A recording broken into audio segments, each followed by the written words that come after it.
This is IGN. Sony commits to releasing major single-player games. It's Monday, November 11th, and this is IGN News. Sony's high-profile live service struggles have seen the cancellation of Naughty Dog's The Last of Us multiplayer game, and most recently, the disastrous release and then unrelease of Concord, which resulted in the closure of its developer Firewalk. Amid the turmoil, Sony has reaffirmed its commitment to major single-player games. Speaking during an investor call, Sony's finance and IR chief Sadahiko Hayakawa said that while it has no major first-party games coming out before the end of its current financial year ending March 2025, the company plans to continue releasing major single-player game titles every year from next financial year onwards. So, what major single-player games does Sony have in the works? In the same financial call, Hayakawa pointed to Sucker Punch's Ghost of Yotei, the sequel to 2020's smash hit Ghost of Tsushima. Ghost of Yotei, due out at some point in 2025, would certainly qualify as one of Sony's major single-player games.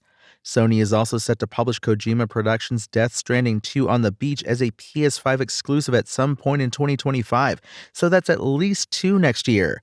Looking further ahead or to unannounced 2025 releases, Marvel's Spider-Man 2 developer Insomniac has its Wolverine game in the works. That one's yet to receive a release window. We know God of War developer Sony Santa Monica has something cooking, and Guerrilla looks set to round out the Horizon trilogy with another single-player adventure, although that is reportedly a long way in the distance. Naughty Dog, too, has multiple single-player games coming down the pipe. Elsewhere, we know Days Gone developer Bend has a new IP up its sleeve, as does Little Big Planet and Dreams maker Media Molecule.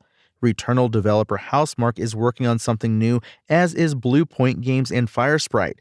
Polyphony is no doubt hard at work on Gran Turismo 7, and following the success of Astrobot, all eyes will be on Team Asobi to see what it does next.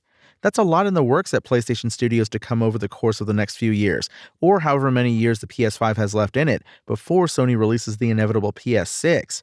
And throughout it all, Sony's live service push continues, with Guerrilla's Horizon Online, Bungie's Marathon, and Haven's Fair Games all in development.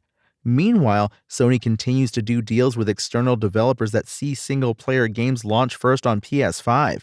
For example, it partnered with Square Enix for Final Fantasy VII Remake, 16, and 7 Rebirth, Shift Up for Stellar Blade, Game Science for the record-breaking Black Myth Wukong, Team Ninja's Rise of the Ronin, and Bloober's Silent Hill 2 Remake.